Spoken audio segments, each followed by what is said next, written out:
Bonjour, bienvenue sur Aquabota. Alors après quelques semaines sans vidéo car on a déménagé et on a eu pas mal de choses à faire, aujourd'hui on va vous parler des nourritures. Alors c'est un sujet qu'on aborde peu mais qui est quand même très important pour vos poissons. La nourriture que vous allez donner à vos poissons va fortement influencer votre bac, que ce soit au niveau de vos paramètres si vous en donnez trop ou vos poissons si effectivement vous ne donnez pas une nourriture assez riche ou adaptée à vos poissons. Il y a trois grands types de nourriture, les nourritures lyophilisées, les nourritures surgelées et les nourritures vivantes. On va d'abord commencer par les nourritures lyophilisées. Alors les nourritures lyophilisées, elles se présentent sous plusieurs formats. On a tout d'abord les flocons, les sticks, les granulés. Alors vous pouvez très bien trouver des petits granulés comme des très gros granulés en fonction de vos poissons, comme par exemple ici.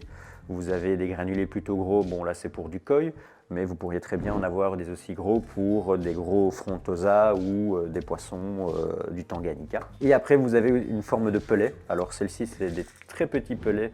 Vous pouvez les trouver sous forme allongée, des fois sous forme cubique. Ce sont les principales formes de nourriture que vous allez avoir. Vous avez aussi les pastilles, comme par exemple les spirulina wafer de chez HS Aqua ou par exemple les Pleco Chips de chez JBL, pour n'en citer que deux. Les deux autres nourritures que vous allez pouvoir donner à vos poissons sont beaucoup plus riches, beaucoup plus intéressantes souvent pour vos poissons car ce sont les nourritures vivantes et les nourritures surgelées.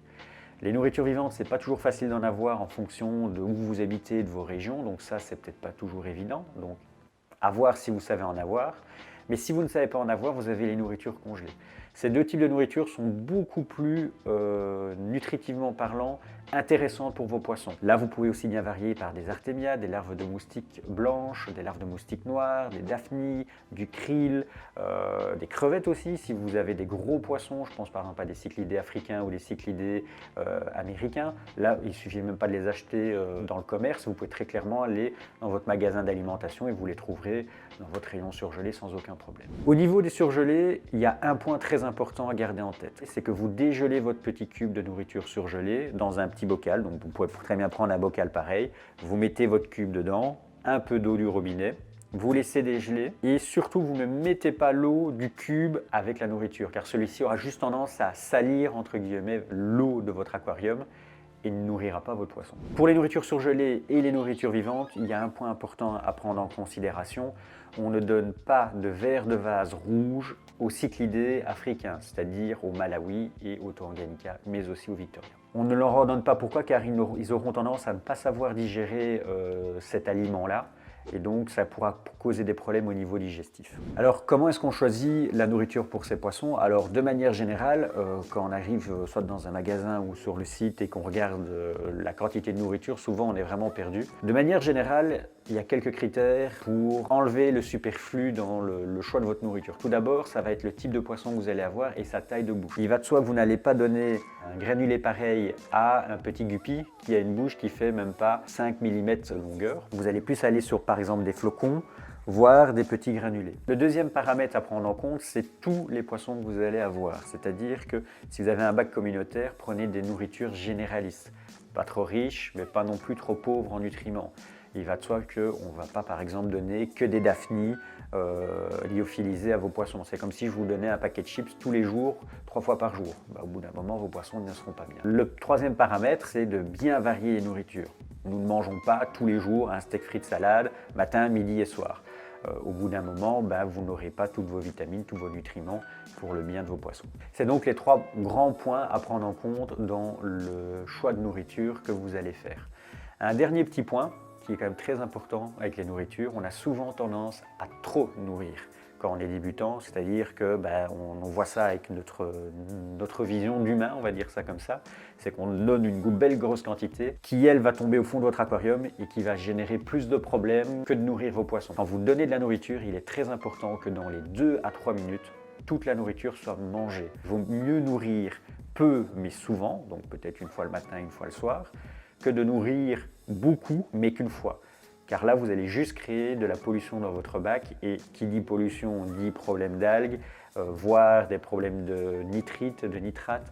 Enfin, c'est un cycle sans fin, donc faites bien attention à ça, c'est vraiment très important. Maintenant qu'on a un peu dégrossi la situation sur les nourritures, on va vous présenter les marques qu'on vend sur Aquabota. Alors, les 3 principales grosses marques que l'on va avoir et qui se vendent le mieux chez Aquabotas, c'est la marque évidemment Tropical, la marque JBL et par la même occasion HS Aqua qui présente une gamme assez généraliste. Ces trois marques-là présentent un grand avantage, c'est qu'elles présentent une gamme généraliste qui va servir à monsieur tout le monde et une gamme un peu plus spécifique qui servira à des poissons bien plus spécifiques et qui vous permettra de varier votre nourriture. De manière générale, si vous avez un aquarium communautaire, vous irez par exemple sur la marque Tropical comme le Supervite ou tout ce qui va être Freshwater chez HS Aqua, soit sous petits granulés, soit sous forme de flocons. Si par contre vous allez chez JBL, par exemple vous avez toute la gamme Pro Aqua. Attention que chez JBL, la gamme a changé il y a maintenant quelques mois et la gamme Novobel est devenue la gamme Pronovo. Alors vous avez la gamme Pronovobel Grano, la Pronovobel Flake et dans ces gammes-là vous avez du S, du M, voilà. Si vous êtes un peu perdu au moment du changement de nourriture, si vous étiez par exemple chez JBL, n'hésitez pas à nous contacter, on vous redirigera vers la bonne nourriture, vers la granulométrie que vous avez avant, sans aucun souci. Les gammes, aussi bien chez Tropica que chez JBL, ont créé des gammes spécifiques, comme par exemple le spécial chez JBL en d'agneau.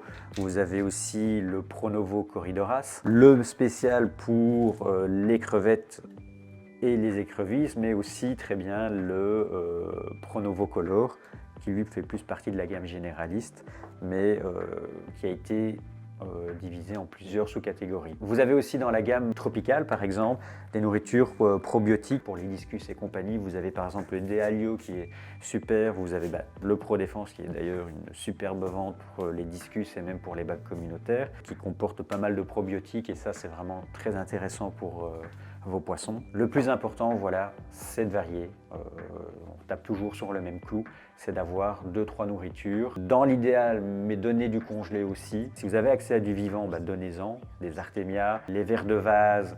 Attention que c'est pas vraiment le plus équilibré non plus, hein. Vous voyez plutôt ça comme une friandise. Vous avez aussi les daphnies, vous avez aussi les tubifex, voilà. C'est vraiment ce type de nourriture-là qu'il faut donner, mais avec parcimonie et toujours en variant. Donc voilà, on vous a présenté les 3 plus grosses gammes avec lesquelles on travaille, mais il y a bien entendu une quinzaine d'autres gammes sur notre site. N'hésitez pas à aller faire un petit tour dans l'onglet nourriture. Vous allez voir qu'il y a beaucoup de choses qu'on ne vous a pas parlé ici, mais qui sont plus spécifiques à certains types de bacs et certains types de poissons. Et pour conclure, on avait envie de vous remercier d'être 500 sur la chaîne et de vous faire gagner un lot de nourriture. On vous a organisé un petit concours avec un lot de nourriture qui s'affiche à l'écran. Les modalités du concours se retrouvent dans la description. N'hésitez pas à la regarder si ça vous intéresse. Quant à moi, je vous retrouve la semaine prochaine pour une nouvelle vidéo. Merci et à dimanche prochain.